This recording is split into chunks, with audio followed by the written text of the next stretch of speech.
Si j'avais un petit bateau et pas le temps ou l'envie de partir au bout du monde, je passerais volontiers quelques mois ou quelques semaines dans une petite calanque comme celle-ci, ou comme cette autre, presque ignorée du reste du monde, sur la côte de l'une des îles Baléares.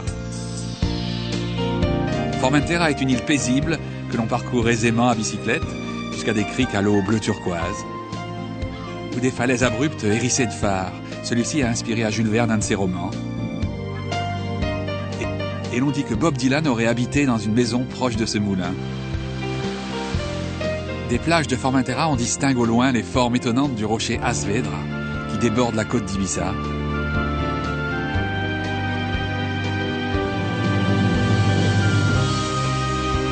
Bien sûr, Ibiza est connu mondialement pour l'ambiance de fête qui fait régner le tourisme international depuis l'époque où, dans les années 60, les hippies du monde entier avaient choisi cette île comme sanctuaire. Mais la vraie Ibiza n'est pas loin, avec ses campagnes plantées d'oliviers, d'amandiers et d'orangers, ses petites criques de sable fin.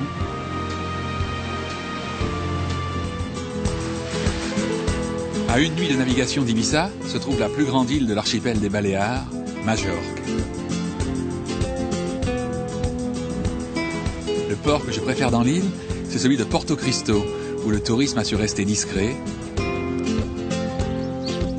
et d'où on accède à la partie est de l'île avec ses champs, ses villages chargés d'histoire et ses anses préservées. Mais bien sûr, Majorque, c'est aussi la grande ville de Palma, fondée il y a plus de 2000 ans et qui fut tour à tour romaine, arabe et catalane. À 2 pas du Real Club Nautico, au-delà du petit port de pêche, s'élève l'imposante cathédrale gothique, consacrée en 1601.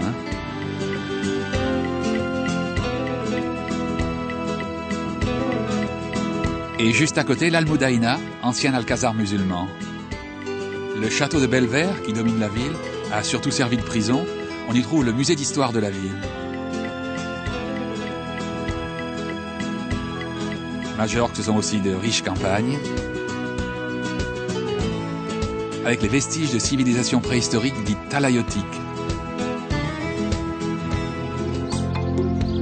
Quelques dizaines de milles plus à l'est, voici la plus agréable des îles Baléares, l'île de Minorque.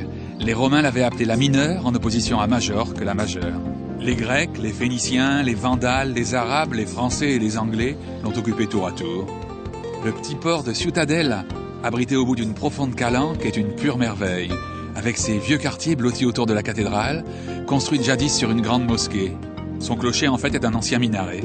Lorsque les Anglais prirent possession de l'île en 1713, ils transférèrent la capitale de Ciutadella à Mahon, qui porte encore la trace de cette présence britannique dans certains de ses bâtiments, dont une maison où aurait habité l'amiral Nelson.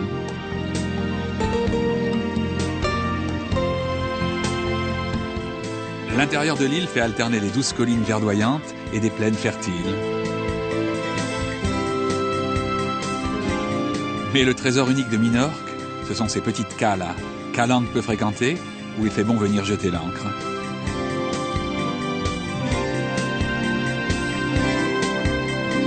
Voleur d'images, je suis un voleur d'images, j'ai dans mes souvenirs des chagrins, des plaisirs, des rêves, des désirs, des joies, des soupirs, mais je dois repartir.